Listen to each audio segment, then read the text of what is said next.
what's happening, everybody? Just woke up, Midland, Texas. Check this thing out. Check it out, man. There's a box truck on an F-350.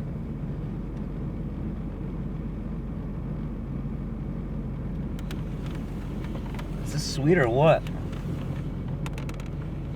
Very broken in. That's so cool. So cool. So it's very cold today. It's gonna be cold all day, I think. I need to get another heater. I gave my heater to a friend, and I'm starting to regret that decision a little bit. But that's okay, because I want the small Mr. Buddy. I don't want the big one anymore. So I'm gonna go into this Walmart here and grab some breakfast and see if they have one here. All right, so they didn't have the heater. Everybody was wearing cowboy hats and camo hats and had awesome Texas accents, which was really cool. I did get a naked, and I did get a date, so it's all good. Time to hit the road. William Prowse made a video that I watched last night. I think he just came out with it. He didn't have many views on it or many comments.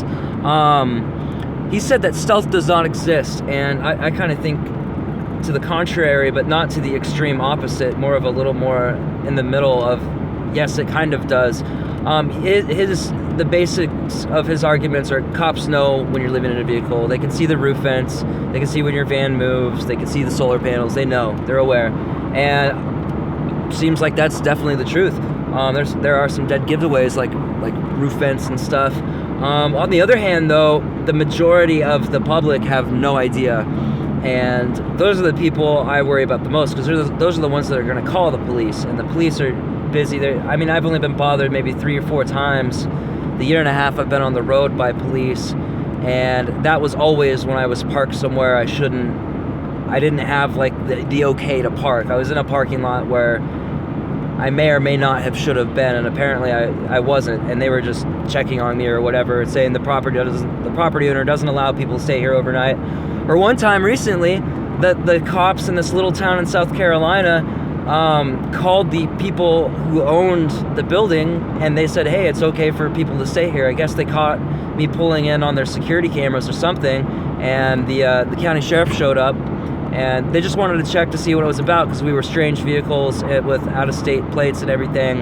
And they're like, what are you guys doing here? You know, this is a business place or whatever. So they called the owners of the business, and they said it was okay for us to stay. So they left. And every single interaction I've had with police anyway has been very respectful. I take responsibility for half of that, at least. I'm very respectful with police, and they give that back most of the time. Sometimes I have to like cool them off, but they come at me with the I'm an authority, you know, and you have to like, okay, it's okay, you know, stroke their ego a little bit and calm them down. But I've never really had a bad interaction with police, you know. So how important is stealth? It's really just another level of freedom, man. There's places you can park with the stealthy vehicle that you can't with a Class C RV, even a small one that fits in a single parking spot.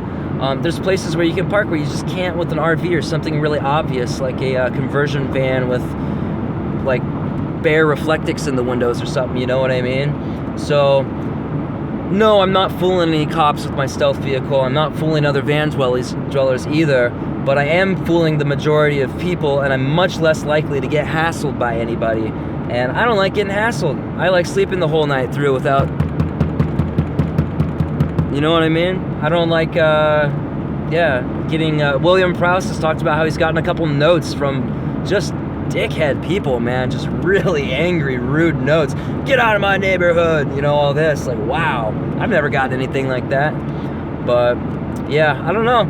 I'm kind of, stealth does exist, but it's not a mandatory must-have thing to me. It's a nice thing to have, and it means that I have more options of where I can park, basically. So, yeah. Man, it smells like poop out here. What does that smell? Oh my god. So it's been pretty cloudy all day. It hasn't rained yet, though. This is what eastern Texas looks like.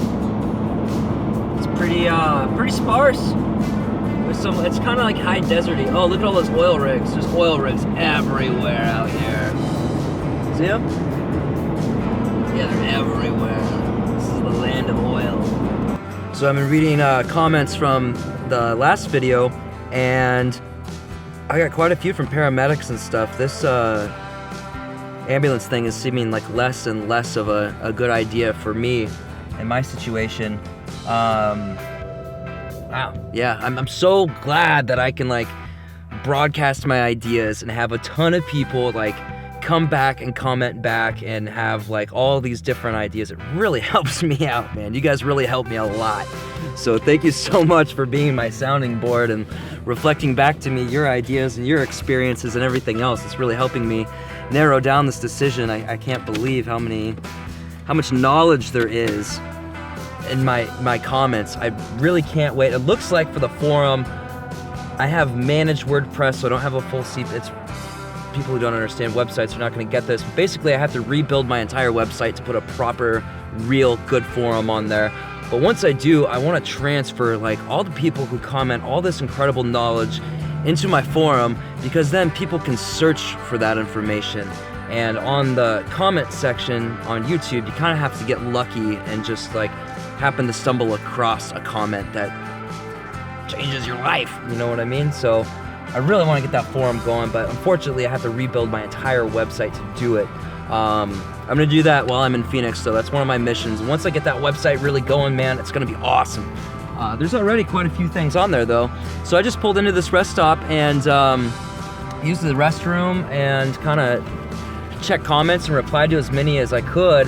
It's kind of nice now that I'm single. I have a lot more time to do stuff like that. I can focus a lot more of my time on the website and the channel, and the next build, if I do it, I'm still considering just rebuilding the back of this and waiting until I have enough money to get a really, really, really good vehicle, like low miles, well taken care of.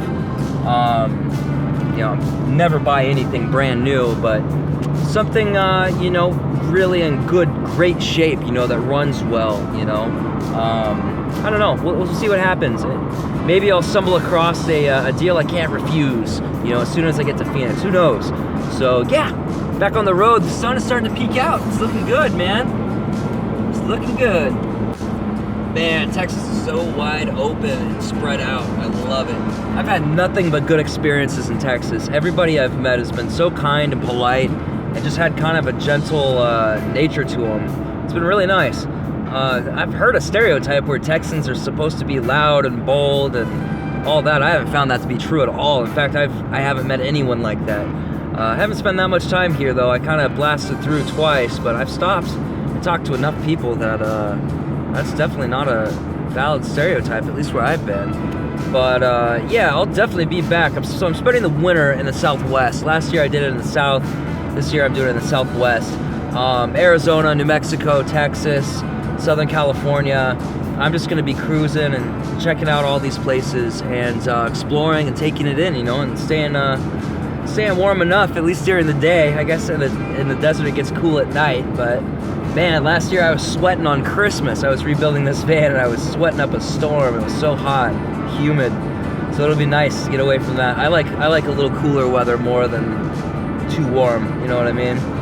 So yeah, I'll be hanging around the area, you know, checking stuff out. I've got to explore South Texas a lot more. One town, Marfa, a lot of people have suggested to me. It's actually, I could go the long way and go there tonight, but it'll be dark, it'll be kind of cold and overcast. And that kind of place I want to really take in. I want to spend a day there, when you know, maybe a couple days, maybe even a week when the weather's good, you know, and really kind of get a feel for it, check it out, and explore the whole thing. And that just doesn't work at night, especially when it's cold and stuff.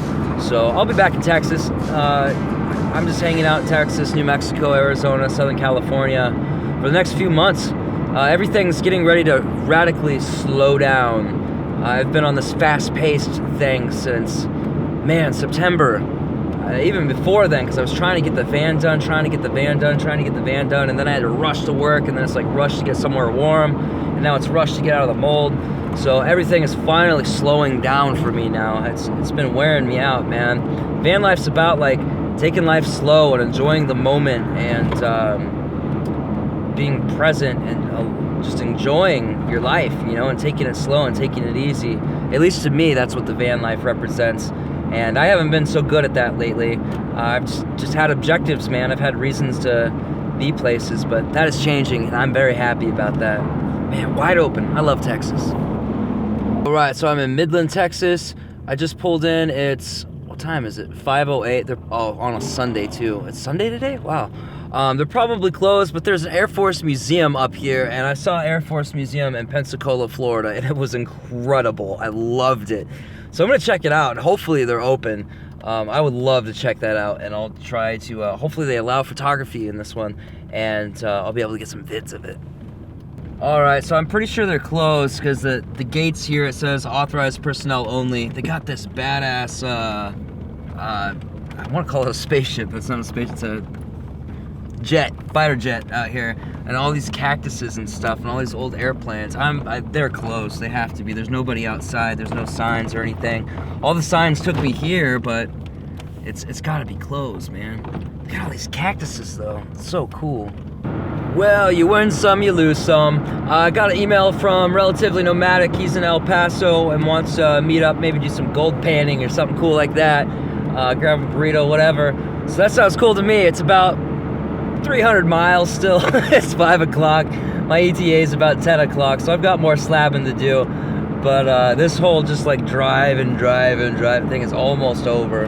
Thank God.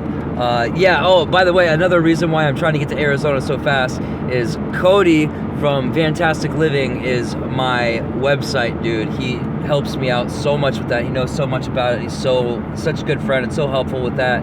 So he's gonna help me rebuild the website, and I wanna get that done and get it online and get it like working. I mean, the site's up now and it's got some great articles on there and everything, but I want to take it to the next level, and I can't do that by myself yet. It's gonna take a lot. It's a huge learning curve, learning how to do web design, and I'm just not there yet. So he is, and he's gonna help me out. So that's awesome. So 300 miles to El Paso. Woo! Look at this sunset action. This is beautiful, man. I love heading west because you get that sunset right in your full view. I know it ain't coming out on the camera very good, but man, it's breathtaking. I love this.